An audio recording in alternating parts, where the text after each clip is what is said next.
Les cuento que este tema que el Señor me ha permitido desarrollar para hoy, para ustedes, es de lo que yo he vivido honestamente con el Señor. Y estaba estudiando un poquito, lo contrario a la paz es la ansiedad, ¿no? Hoy en día es un tema tan común, es tan relevante que muchos dicen estamos ansiosos, estamos estresados, angustiados. Y si tú miras las noticias te estresas más, o al menos a mí me pasa eso, que la violó, que la mató, que le hicieron. Yo definitivamente he optado por a veces no ver el televisor, prefiero poner alabanza, prefiero poner una prédica honestamente porque me afecta, me da dolor, y no quiere decir que seamos inconscientes a lo que está pasando en el mundo, sino que estemos más bien apercibidos y podamos estar conectados con lo que el Señor quiere. Miraba, había unas estadísticas que dicen que el 19.3% de la población sufre de ansiedad, y en las mujeres el porcentaje aumenta un poquito más al 21%, que en Colombia en este trimestre, primer trimestre de este año, ya hubo 140 suicidios. Y los jóvenes también se estresan, los niños también se estresan. Antiguamente creíamos que era, no, es que eso es de las personas adultas, no. Hoy el estrés, la ansiedad, la angustia, la podemos estar viviendo todos. Entonces el tema se llama ¿cómo encontrar la paz en medio de la tormenta? ¿Quién no está pasando ahorita por una tormenta? Tormenta que puede ser la muerte de un ser querido, puede ser la enfermedad mía o de alguien a mi alrededor que amo mucho. La situación económica, yo en mi consultorio veo que la situación económica está fuerte para la mayoría de personas. Tantos cambios en el gobierno, miras la televisión, reformas, si la van a hacer, no la van a hacer. La salud, estamos graves.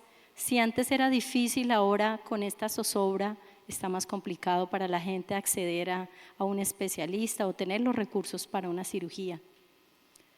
Y en fin, tormentas, las que queramos. Discutimos con el esposo, tenemos problemas en la casa, tenemos un familiar que está alcohólico.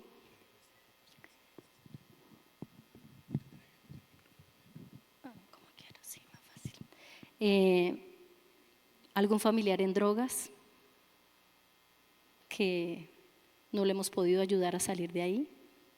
Tantos problemas, tantas dificultades, tantas tormentas. Y hoy vamos a hablar de 5 pasos para que tú conserves la paz en medio de la tormenta. Yo tengo la posibilidad de estar en el consultorio y un día me llamó la atención que he visto pacientes cristianos, pero con unos niveles de ansiedad altísimos. Alguna vez vi una predicadora muy famosa y necesitaba cirugía de catarata y el estrés de ella era altísimo, y yo me preguntaba, ¿dónde está la paz de que habla la Biblia? Yo puedo pasar por una circunstancia, pero tengo que reflejar esa paz de Dios. Pero no es fácil, no estoy diciendo que sea fácil, no es fácil. Entonces vamos a irnos al paso número 1. Ay, gracias. Reconoce lo que te roba la paz. ¿Saben por qué? Porque muchas veces yo le puedo preguntar a alguien, ¿estás ansioso? ¿Estás mal? ¿Pero por qué? No sé. Uno de los pasos más importantes es reconocer qué es lo que me está robando la paz, qué es lo que me incomoda, qué es lo que no me hace sentir bien, cuál es la preocupación que tengo. O a veces no es una, a veces son muchas cosas que tenemos en la cabeza que no te dejan dormir, que no te dejan conciliar el sueño, que estás pensando en tu cabeza. A mí me ha pasado muchas veces. Mañana tengo que viajar, tengo este paciente mal, y eso me roba la paz. Entonces, reconoce la causa. ¿Cuál es tu tribulación? Y como hablábamos ahorita, toda la cantidad de problemas que podíamos tener, inclusive el solo hecho de saber que hay guerra en el mundo. Yo me acuerdo cuando la pandemia yo decía, no, eso no va a llegar acá, eso es por allá. Cuando llegó yo no lo podía creer. Y más aún, cuando llegó yo dije, no, esto pasa en agosto. Y fíjense que cuántos años pasaron para que la pandemia cesara. Y aún todavía tenemos COVID, lo que pasa es que es una gripa ya más medio tolerable, al menos no lleva a la UCI a las personas. Entonces, reconocer eso es muy importante. Vamos al versículo. Este versículo a mí me gusta mucho, ¿saben? Está en Filipenses 4:6.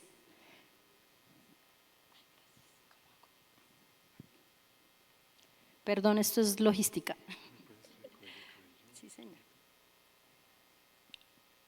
Para podernos mover un poquito más fácil.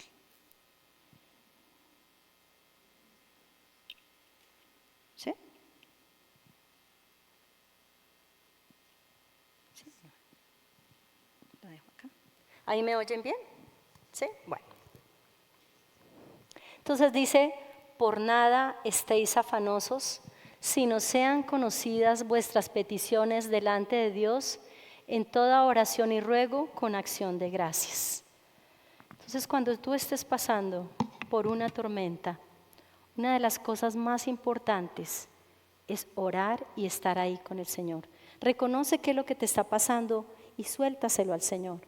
Señor, tengo esta dificultad, tengo este problema, esto me angustia, esto me preocupa, estoy pasando por esta tormenta. Yo recordaba el año pasado, tuve mi dedo pulgar de la mano derecha en gatillo. Y para una cirujana que opera ojos fue una prueba muy difícil.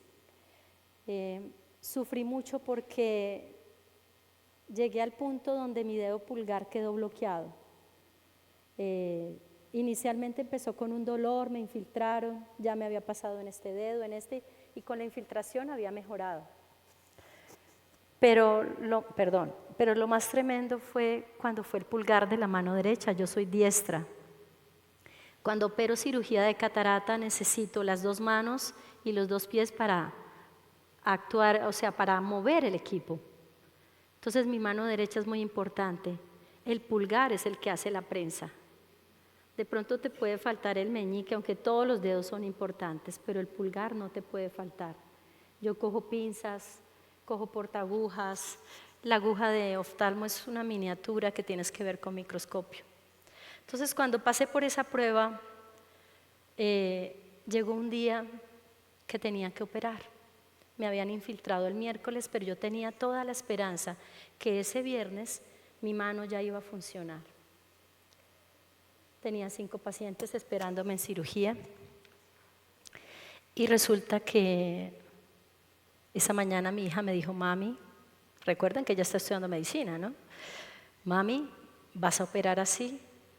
Le dijo, hija, yo creo que puedo, yo creo que soy capaz.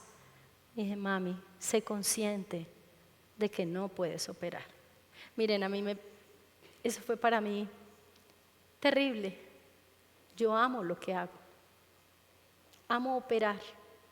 Amo destaparle los ojos a los pacientes y ver que su vida cambió y que volvieron a ver. Eso no tiene precio. Entonces, esa mañana me tocó cancelar todas las cirugías. Fui a consulta a Bogotá, me dijeron hay que operarla, no hay otra opción, el dedo se me quedó así, bloqueado. Y me daba miedo mover la mano porque si se me quedaba engarrotado el dolor era insoportable. Me operaron, pero lo más tremendo fue que, es que yo no sirvo para la tecnología, perdón. Lo más tremendo fue que el día que fuimos a la cirugía, gracias al Señor, un eminente cirujano de mano, familiar de mi esposo, el día que llegué a la cirugía estaba todo listo, el doctor no usa cauterio para cauterizar vasos, entonces me pusieron un torniquete en el brazo y yo pensé desde el principio, no, debe ser que el torniquete aprieta así. Cuando el doctor llegó, me lavó, me dijo, ¿usted tiene frío? Le dije, sí, pues con esos nervios, ¿quién no tiene frío? Resulta que mi mano estaba blanca. El manómetro me lo pusieron desde el principio 20 minutos con la presión altísima. Yo soy médica y yo me doy cuenta de todo. En ese momento yo pensé, Dios, mi brazo, no solamente mi mano, mi brazo, Señor. Puede quedarme el brazo caído y nunca más volver a operar. En medio de la cirugía, yo oraba mentalmente. Yo sabía que yo no le podía hacer un escándalo al doctor, pero ¿cómo así? Me dejaron el tensiómetro ahí, mire. Yo supe porque el doctor le dijo al auxiliar, le dijo, ¿usted por qué? Y sí, estoy bregando. Mejor si quieres con el otro. Sí, creo que con el cabello me enredo.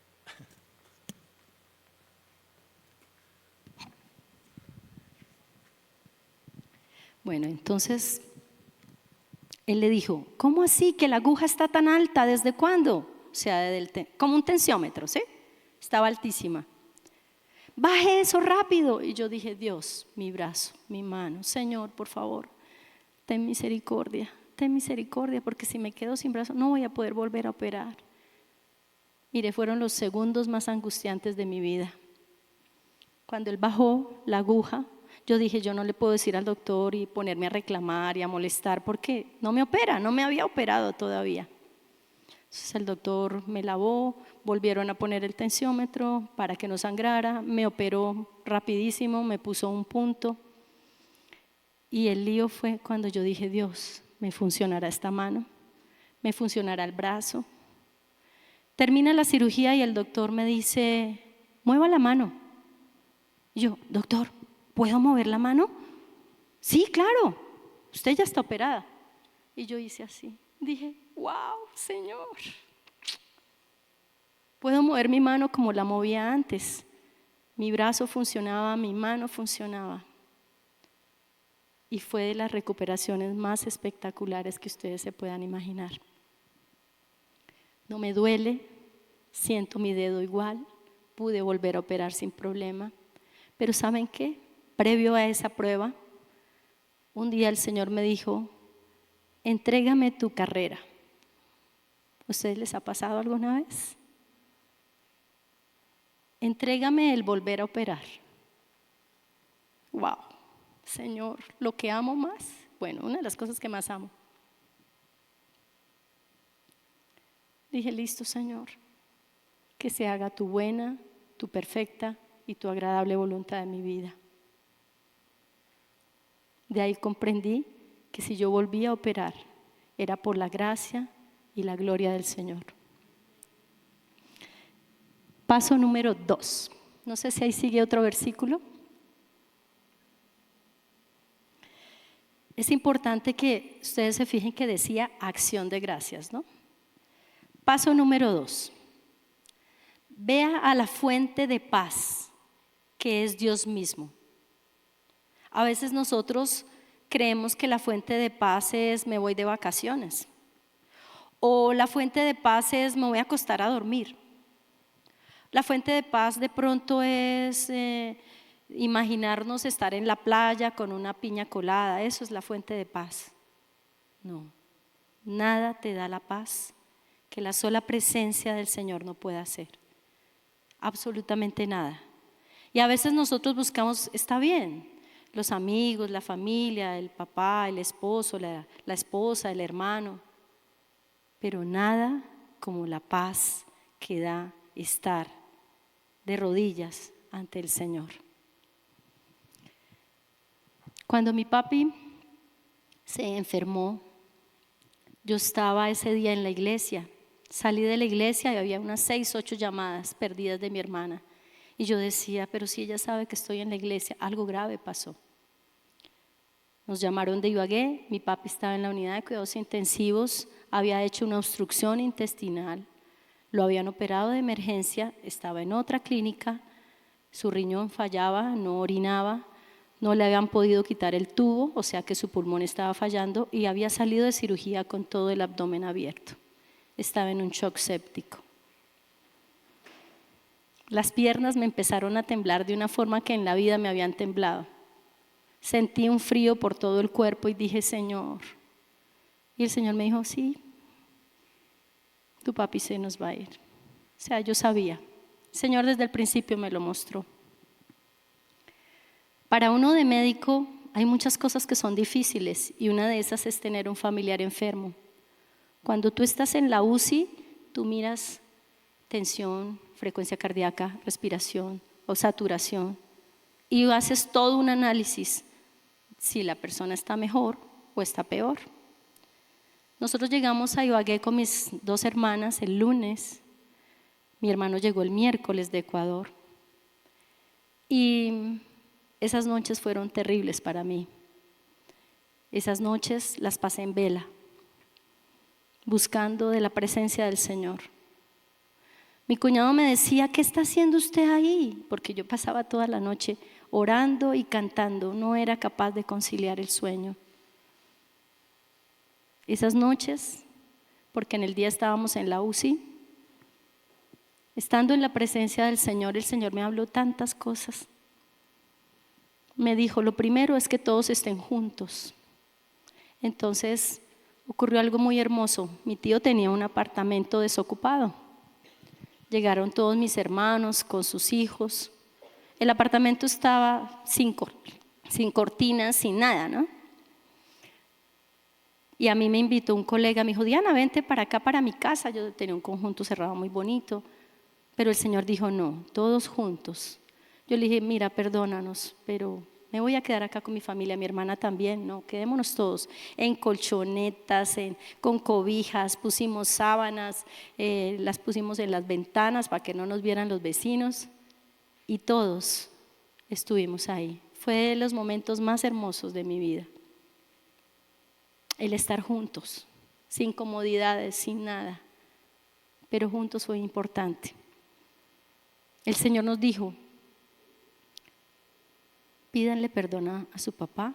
Yo ya lo había hecho hace tiempo, pero igual quería que mis hermanos mayores también lo hicieran. Pedimos perdón, se perdonaron, a pesar de que él ya estaba en la UCI. El jueves, el último día, eso fue muy rápido. Yo empecé a ver que mi papi cada vez estaba peor. Yo sabía, se iba inflamando más, estaba en un shock séptico, ya sus órganos no estaban funcionando. Y yo le dije a mi papi, ya nos hemos perdonado, yo ya te he perdonado.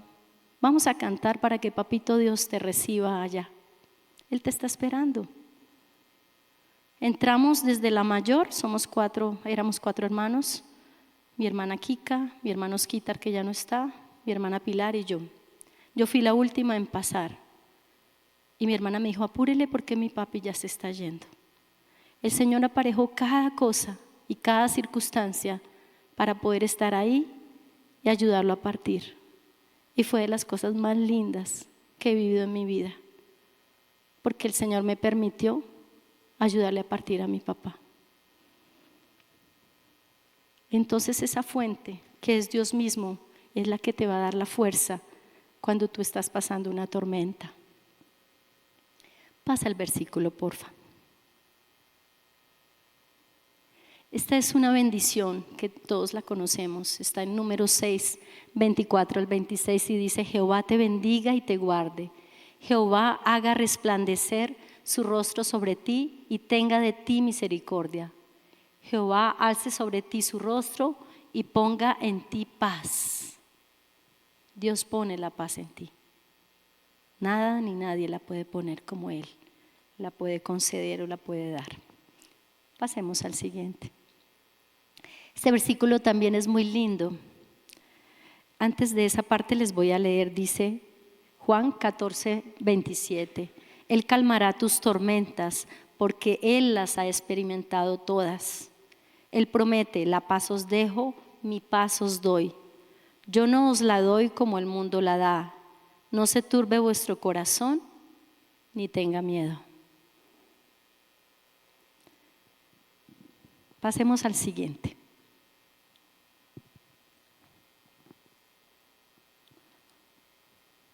Estamos en el paso número 3. Hay una historia que a mí me gusta mucho de la Biblia. Admiro mucho al apóstol Pablo. La Biblia dice que él pasó por azotes, pasó por naufragios, inclusive alguna vez lo apedrearon o varias veces y una casi se muere. Pasó por tantas circunstancias, azotes, pero hay una historia muy linda que está en el libro de Hechos 16, 25 al 26. Dice, pero a medianoche, orando Pablo y Silas, cantaban himnos a Dios y los presos los oían. Entonces sobrevino de repente un gran terremoto, de tal manera que los cimientos de la cárcel se sacudían y al instante se abrieron todas las puertas y las cadenas de todos se soltaron. Esta historia es muy linda porque habla de un carcelero que se quiere matar porque ve que todos los presos se le van a salir, un carcelero que toda su familia recibe al Señor, una situación que cambia porque ellos están cantando, adorando, están en una cárcel, en una situación difícil, pero es increíble que puedan adorar al Señor en medio de esa circunstancia. A mí me pasó algo muy especial el año pasado. Ustedes saben que tuve a mi hermana muy mal. La habíamos tenido en UCI, infección tras infección, la tuvimos a punto de morir. Fue un milagro definitivamente cada cosa que vivimos con ella. A final de año yo dije, voy a llevarla particular con el mismo cirujano que operó a mi hermano. Mi hermano también tuvo cáncer de recto. Mi hermana lamentablemente la primera cirugía le hicieron una ileostomía, no colostomía, era muy alta. Eso hacía que ella perdiera muchos líquidos, que no absorbiera nutrientes. Estaba pesando 43 kilos. Era el puro huesito y cada rato hacía infecciones. Cuando a ella le cerraron la ileostomía, que ya estaba curada del cáncer, lamentablemente esa ileostomía yo no lo sabía, había que cerrarla a los 3 meses, se la cerraron 1 año y medio después. Eso hizo que cuando la fueran a cerrar quedó filtrando, o sea, se quedó saliendo, casi se muere porque la materia fecal salía por la anastomosis. Como secuelas de esa cirugía hecha tardía, ella quedó con fístula, con una comunicación anormal. Cuando yo la llevé al doctor particular, le hizo los exámenes y todo, me dijo, mira, ella no tiene una fístula, tiene 2 fístulas, una que va del recto a la parte vaginal y una que va del recto al hueso. No hay nada que hacer. La pelvis de tu hermana está congelada, tenemos que dejarla quieta. Lo mejor es hacerle una colostomía, o sea, abocarle el colon a la pared abdominal y que ella de ahí en adelante fuera ese su único sitio y de la pelvis quedara totalmente quieta para que no siguiera con infecciones. Con mi esposo dijimos, listo, vamos a hacerlo. La plata, bueno, no podíamos pedirle ya más gente, mis sobrinos no tenían. Dijimos, asumámoslo nosotros. Pero había muchos riesgos. El primero, mi hermana estaba anémica, estaba con un peso muy bajito. Teníamos la responsabilidad porque estaba toda la familia pendiente de que nosotros habíamos dicho que listo, que la operáramos. Ese fin de semana tenía mucha preocupación. Yo amo mucho a mis hermanas. Mi hermano ya murió en el 2018 y era un hombre divino. Ahorita les cuento algo sobre él. Y ese fin de semana yo le dije, Señor, hay todas estas complicaciones y todos estos riesgos. El riesgo más importante era que ella terminara saliendo de esa cirugía para una unidad de cuidados intensivos. Así que el Señor me dijo, ayuna y adora. Ese fin de semana, allá en Girardot, en un cuarto que tenemos allá donde mi suegra, decidí ayunar y orar. Y el Señor me dijo, no escuches comentarios, no escuches nada, enfócate en mí. Así como la historia de cuando Pedro camina sobre las aguas, así me sentí yo. Y no quería que me pasara, que me hundiera mientras estaba tratando de caminar sobre las aguas. Así que decidí ayunar y orar. Es una de las armas más poderosas que nosotros como cristianos tenemos cuando estamos pasando por una tormenta. Menguar a la carne, menguar a nuestros deseos, menguar al sueño que cuesta tanto trabajo, a que está haciendo frío y no quiero hacerlo, a que quiero quedarme aquí en la cama. Ese fin de semana yo le había dicho al Señor, Señor, que salga económico, que no salga tan caro. Ya nos habían hecho un presupuesto. Nos pasó algo extraordinario que les quiero contar. Había la vuelta de Rigo y Germancho no podía sacar la camioneta, se fue en bicicleta, pero no entró por donde siempre entra donde mi suegra, sino por el lado contrario, porque había esa carrera. Y él dice que él vio algo debajo de la camioneta. Él dijo, pero ¿qué será esto? Había un paquete con 1.200.000 y pico, más o menos, Mancho, debajo de la camioneta. ¿Cómo? Hasta el sol de hoy no lo sabemos. Fue un milagro económico. Mi cuñada nos ayudó, cogimos esa plata para la cirugía de mi hermana, nosotros pusimos la otra y mis sobrinos nos habían dicho, tía, si la plata, si hay una cuota que nosotros nos toca dar, no tenemos la plata, tía, pero como sea, se la pagamos, así sea por cuotas. Les pudimos decir, no se preocupen, todo quedó pago. No les tocó dar ninguna cuota. Nos salió muy económica la cirugía, menos de lo que nos la habían cotizado. Y lo más tremendo, mi hermana la operaron hoy, salió por la noche, salió como si nada, no sangró. Al otro día le dieron salida.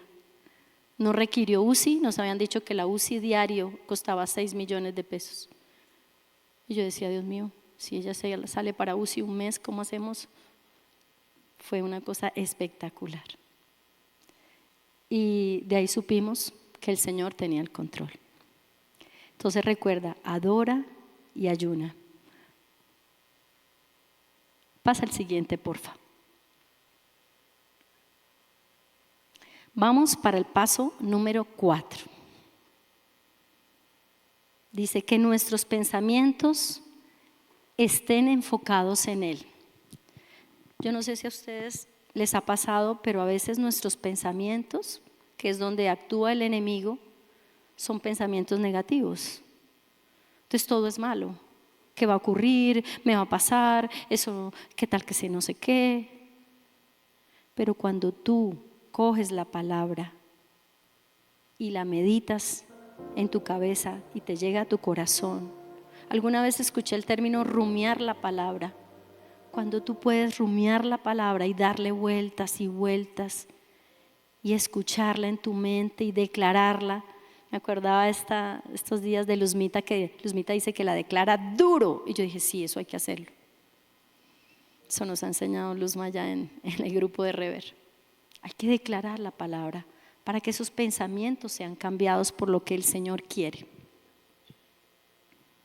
Me gusta mucho este versículo.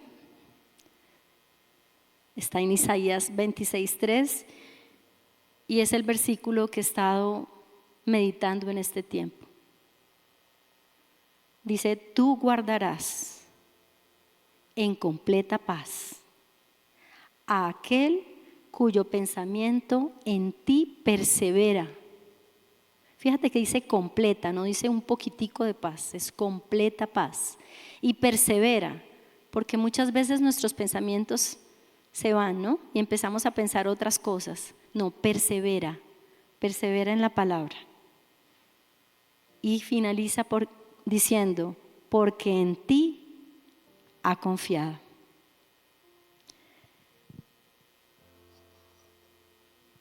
Recordaba cuando a mi hermano le detectamos el cáncer de recto.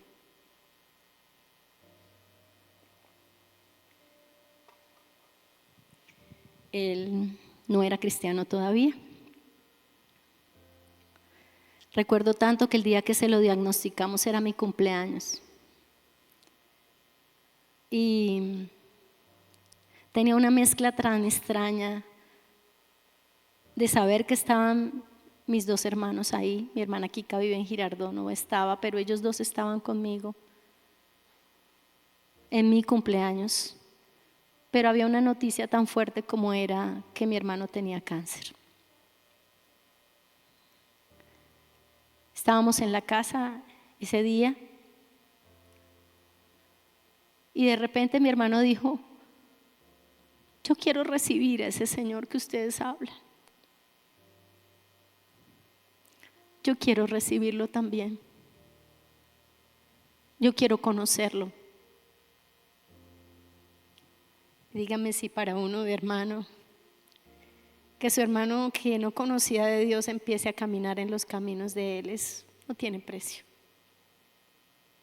En mi estómago ese día no había podido comer nada, de la angustia, de la preocupación, el doctor mostrándome las tomografías, diciéndome es un estadio 3A, mira, y yo decía, Dios, ¿A qué hora se creció este tumor? ¿Cómo no lo pescamos antes?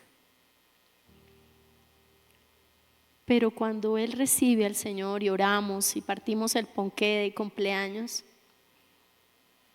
fue el mejor regalo de ese día. Mi hermano tuvo 8 años donde compartió la palabra, donde su vida fue restaurada, donde pudo vivir el amor de Dios. Recuerdo que en sus últimos días ya no tenía fuerzas y le gustaba mucho esa canción que dice levanto mis manos, ¿se acuerdan? Aunque no tenga fuerzas. Entonces mi hermana Pilar y yo cogíamos sus bracitos y se los levantábamos al cielo. Con su voz todavía débil, él trataba de cantar la canción. Una de las palabras que yo pude atesorar en mi corazón y en mi pensamiento está en Juan 11:40. Y es cuando el Señor le dice a Marta, Marta, Marta, entonces yo lo cambiaba, Diana, Diana, ¿no te he dicho que si crees verás la gloria de Dios? Entonces yo me dije a mí misma, Señor, yo creo que tú puedes sanar a mi hermano. Yo creo que tú le puedes dar una nueva oportunidad. Y así lo empecé a repetir desde el principio. Mi hermano, a pesar de que tenía su bolsa, vivía una vida tan gozosa, tan bonita. Fue un ejemplo para todos de perseverancia, de paciencia. Yo recuerdo sus palabras. Nos decía mis ñañitas, porque en Ecuador le dicen ñaño al hermano y ñaña a la hermana. Entonces nos escribía cosas tan hermosas. Y esa palabra me sostuvo en ese tiempo. Pasemos al siguiente.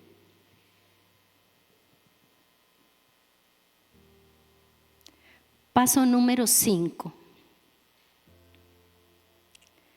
Ten fe y confía.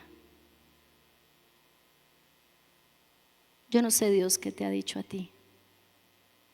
No sé si tú le has preguntado.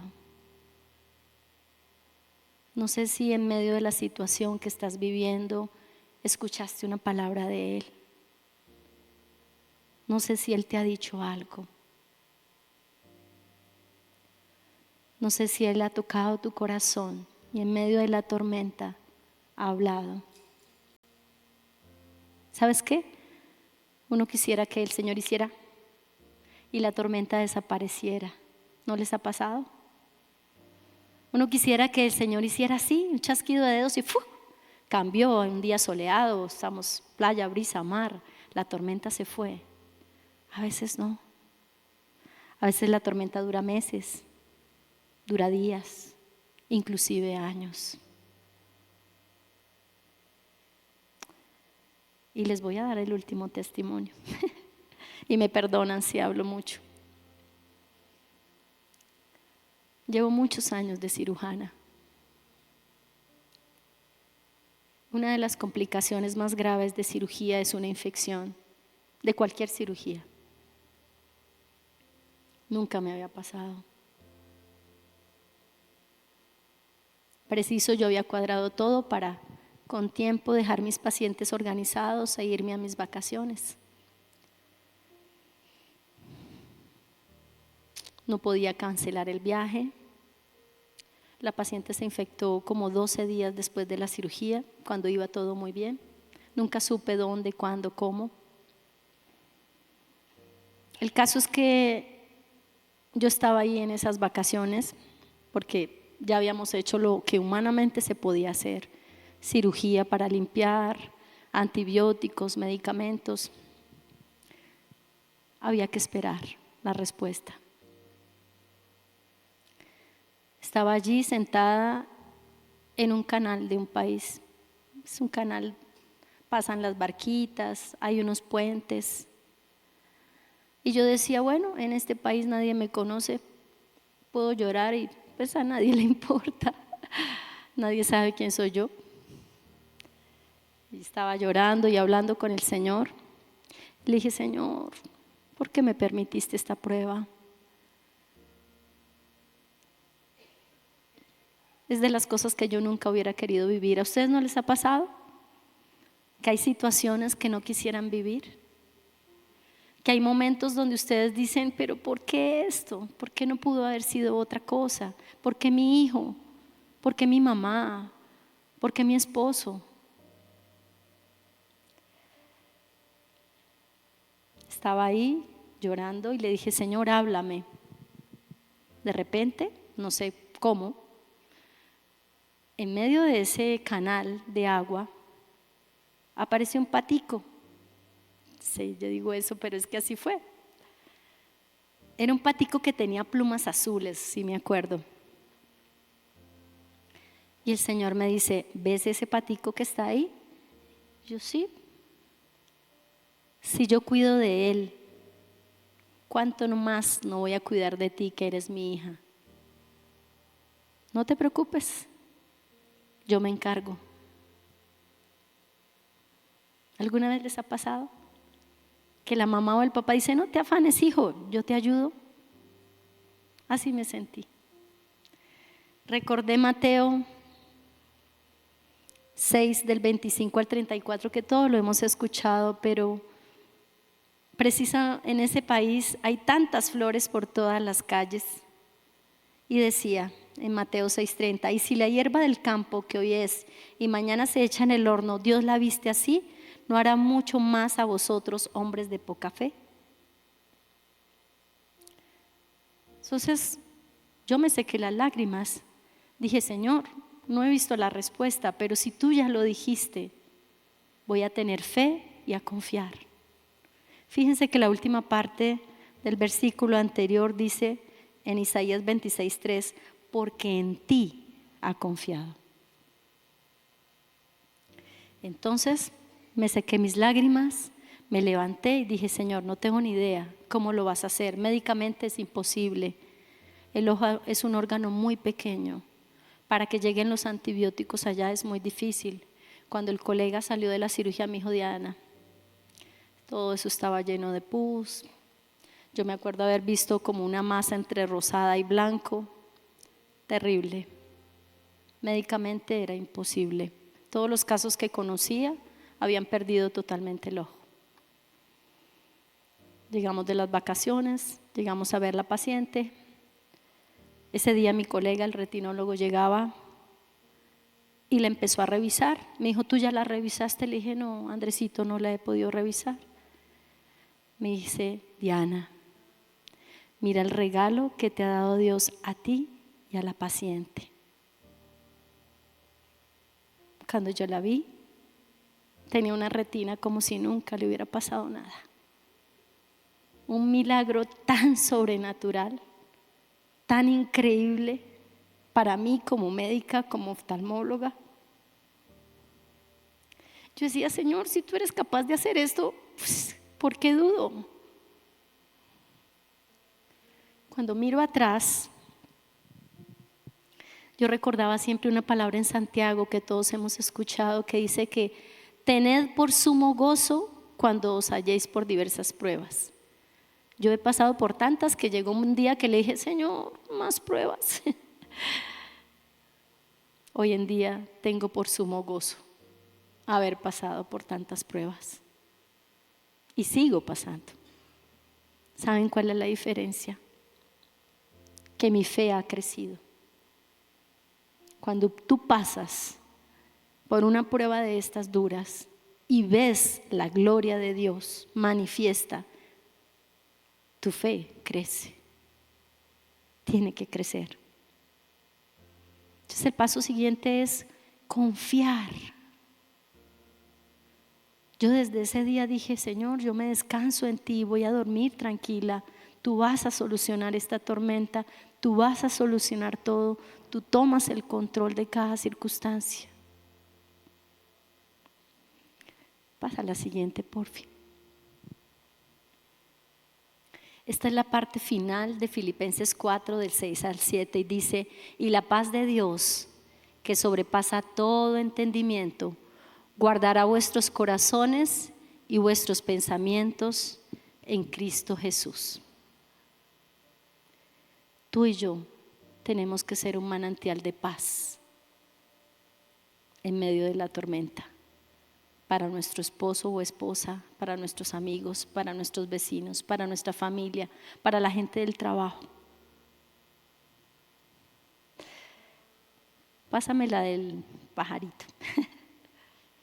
Voy a leerles una historia que tal vez la han escuchado algunos.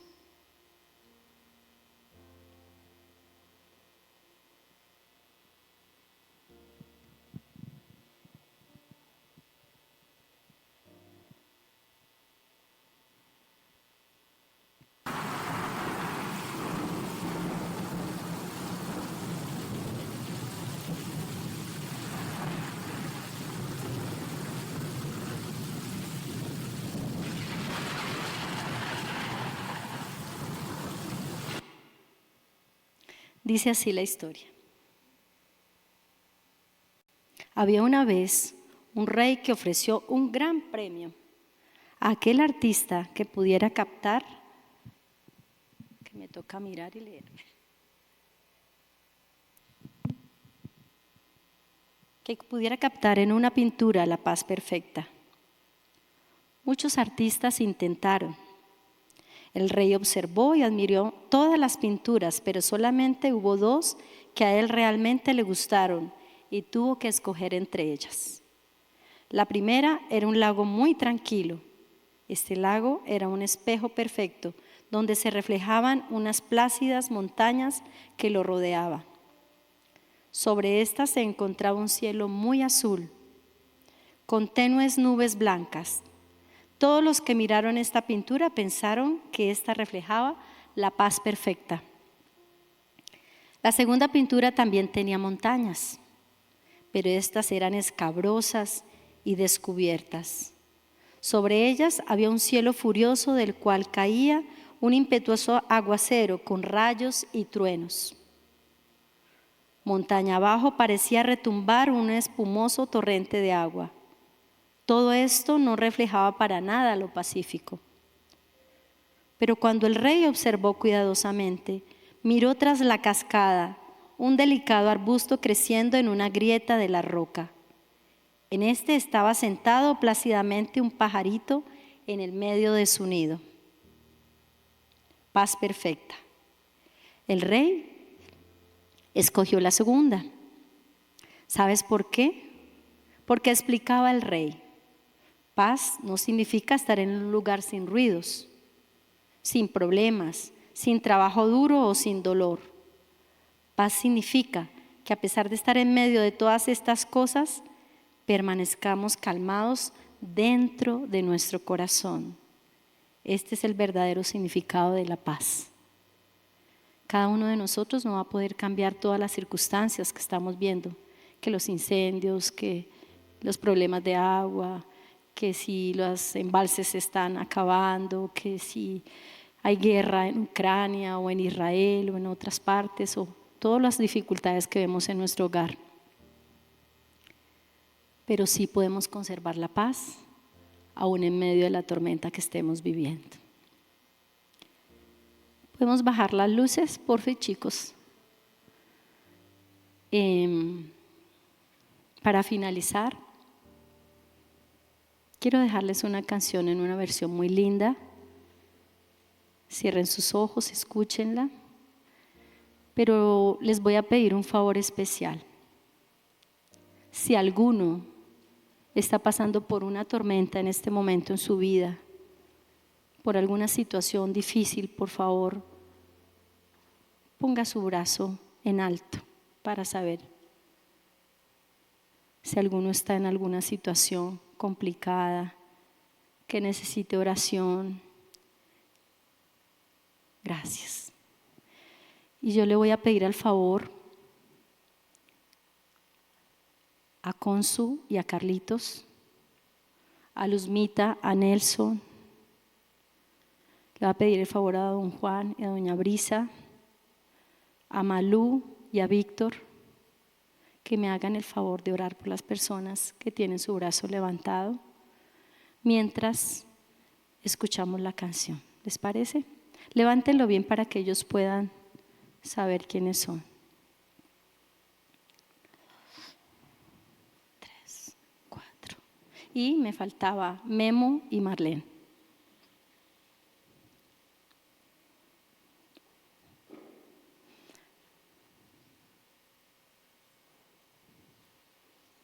Levanten su manito para que sepan bien ellos dónde van a orar. Gracias. Ya podemos colocar la canción.